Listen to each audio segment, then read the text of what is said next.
La Facultad de Ciencias Políticas y Sociales presenta En su propia voz, el debate de nuestro tiempo, un programa de análisis y reflexión de la agenda política y mediática de México y el mundo, con Marta Gloria Morales Garza, Marcela Ávila Egleton y Efraín Mendoza Zaragoza. Comenzamos. Muy buenos días, hoy es martes 13 de diciembre del 2022, estamos transmitiendo en vivo su programa En su propia voz. El día de hoy me da muchísimo gusto recibir en este espacio al maestro Guillermo San Román Tajonar, coordinador del Laboratorio Universitario de Seguridad Ciudadana y profesor de la Facultad de Ciencias Políticas y Sociales. Memo, bienvenido, qué gusto. Doctora Marcela, qué gusto saludarlos y qué gusto acompañarlos nuevamente aquí en el programa. Buenos días a toda la audiencia. Pues bueno, como se puede imaginar en nuestro auditorio, el que esté aquí el maestro Guillermo San Román, pues tiene que ver con que el día de hoy estaremos hablando sobre temas de seguridad. Ya lo hemos estado desarrollando en programas anteriores, pero bueno, creo que es un tema que si bien a nivel nacional está en constante alarma, a nivel estatal, la preocupación es cómo ha ido escalando y cuáles son algunos de los hechos más visibles que se han dado en las últimas semanas, pero también los que son menos visibles que tienen que ver con los datos sobre la incidencia delictiva en la entidad. Maestro San Román, ¿cómo estamos en Querétaro? Pues estamos en un momento de transición otra vez. Cuando empezamos a ver los datos acerca de la incidencia delictiva en el año, vemos una especie de punto de inflexión. Veníamos de 2018 y 2019, que fueron años muy violentos en la entidad, al menos desde el punto de vista de las fiscalías, de los datos que se reportan al Secretariado Ejecutivo del Sistema Nacional de Seguridad Pública. Y luego con la pandemia observamos un descenso importante que también representaba la oportunidad, de hecho, de esas oportunidades históricas de reducir los niveles de victimización y de violencia en el Estado. Normalmente en los temas de victimización observamos que una vez que las tendencias del delito aumentan para quedarse. Es muy raro ver una disminución sistemática, pero en este caso parecía estar ocurriendo. De hecho, el pasado marzo se reportaron únicamente 3 homicidios, lo cual era pues extremadamente inusual.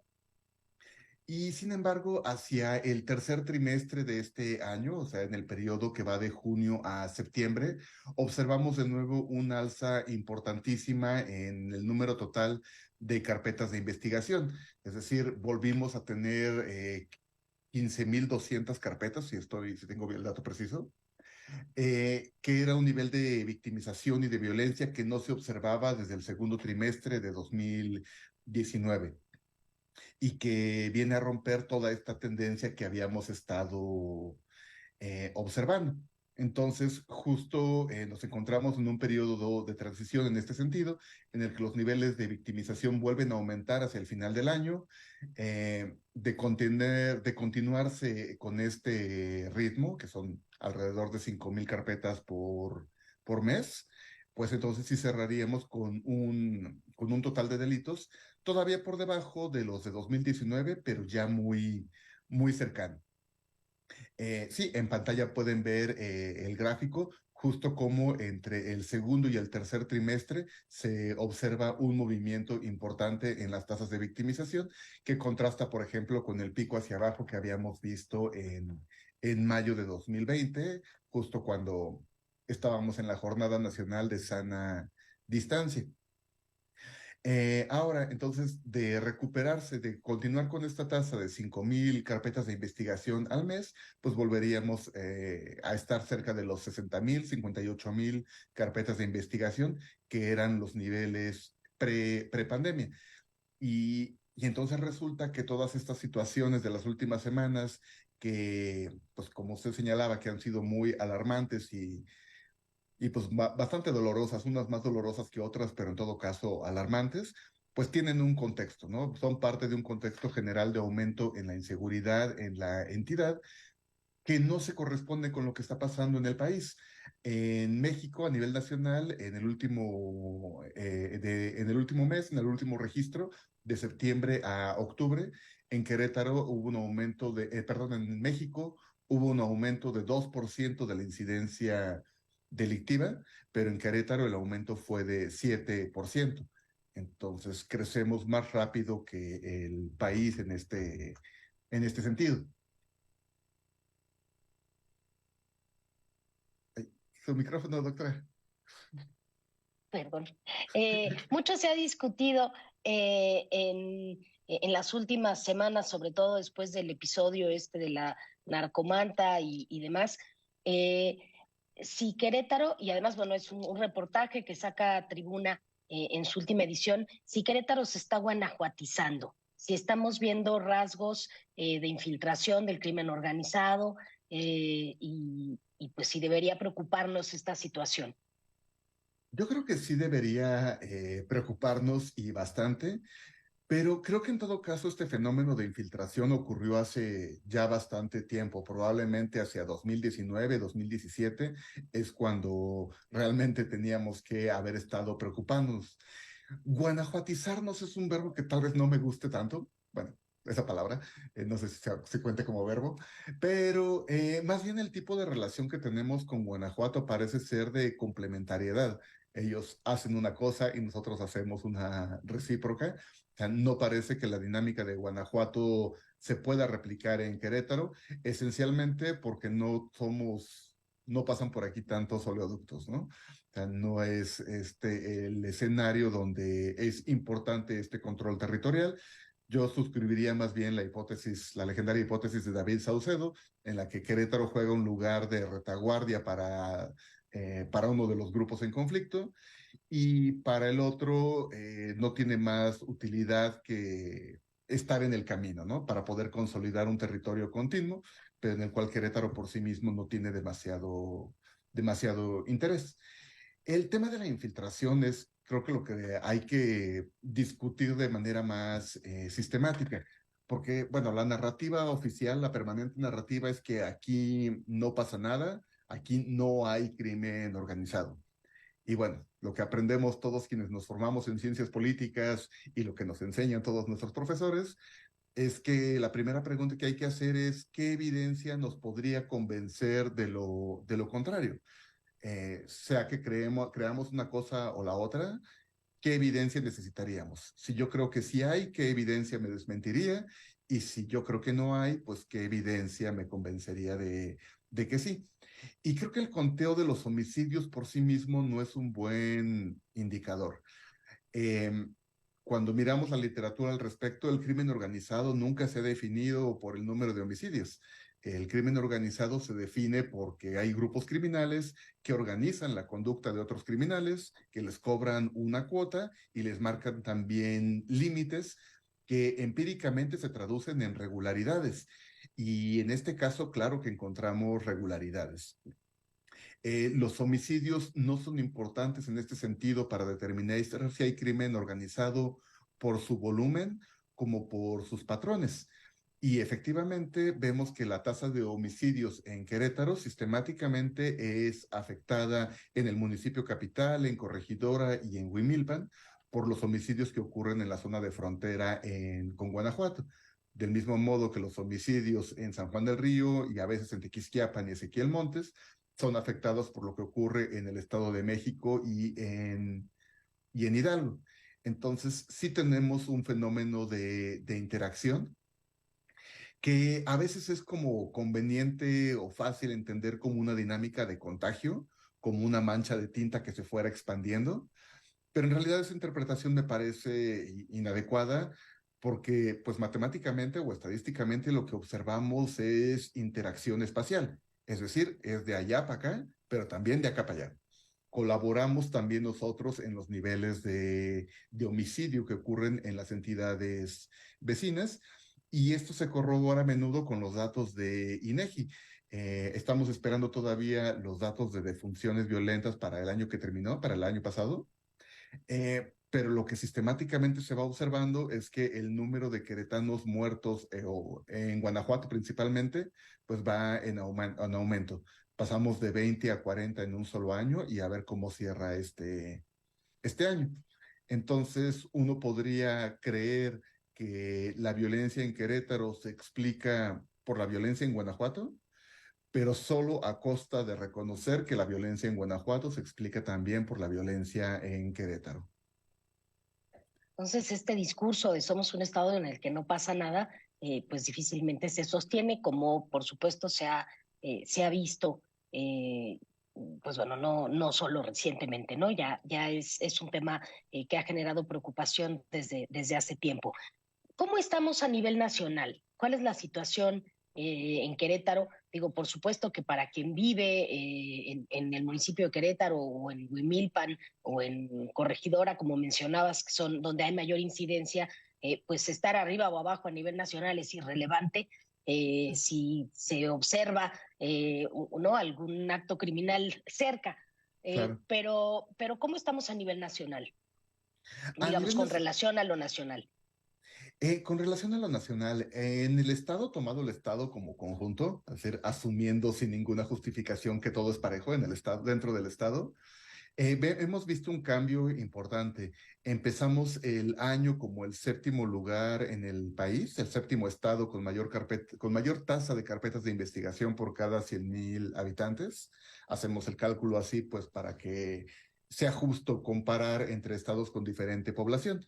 Entonces, empezamos en el séptimo lugar y desde el mes pasado, durante septiembre y octubre, ya hemos avanzado hasta el quinto. Es decir, aún ha habido un aumento de la violencia en Querétaro. Ahora, decía al principio, es injusto suponer que todo el estado es parejo. Cuando hacemos el mismo ejercicio a nivel municipal, encontramos que Querétaro, el municipio de Querétaro, en el último mes, pues bajó de una posición 25 que tenía a principios de año hasta la posición 16. En la capital es el decimosexto estado con más carpetas de investigación, y ya le siguen un poquito de lejos Corregidora, San Juan, El Marqués. Lo que, pues tampoco debería encubrir que cada municipio tiene sus propios problemas. Este año el municipio del Marqués ha sido de particular alerta, en primer lugar por el aumento en los homicidios.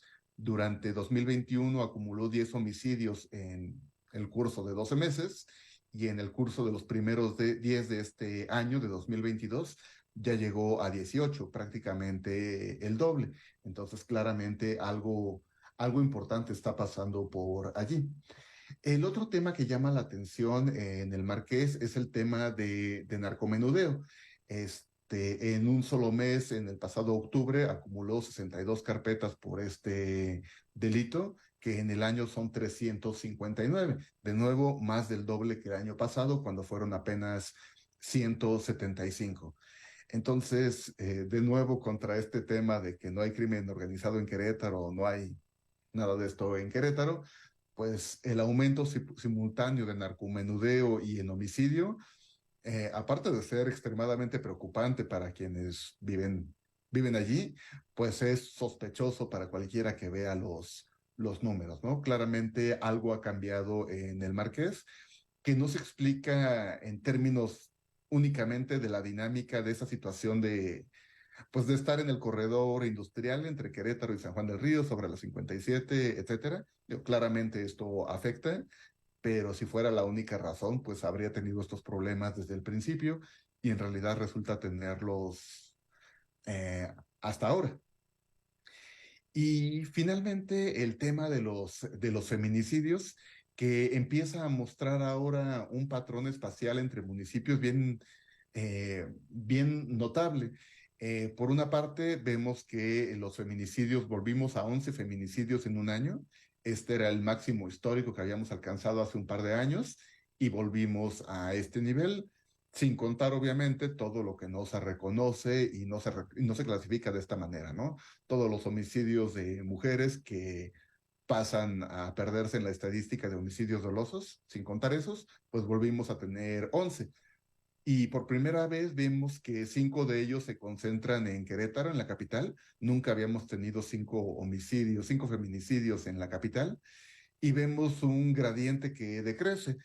A Querétaro le sigue el Marqués, y luego Colón, y luego Tolimán. O sea, vemos aquí sí un patrón espacial claramente reconocible que nos muestra pues dónde están los mayores riesgos. Sabemos que tenemos que utilizar criterios arbitrarios de medición siempre. En este caso, el criterio es justamente las carpetas de investigación. Sabemos también que uno de los delitos en los que prácticamente no hay cifra negra es justamente el homicidio. Pero ¿hasta dónde se podría argumentar, y lo digo un poco aquí como abogado del diablo, qué tanto se podría argumentar que el incremento en estas carpetas de investigación tenga más que ver con un ejercicio, con un mejor ejercicio por parte de las autoridades que llevan a la gente a denunciar de manera más intensa? O Eso una es, mayor confianza con las autoridades incluso.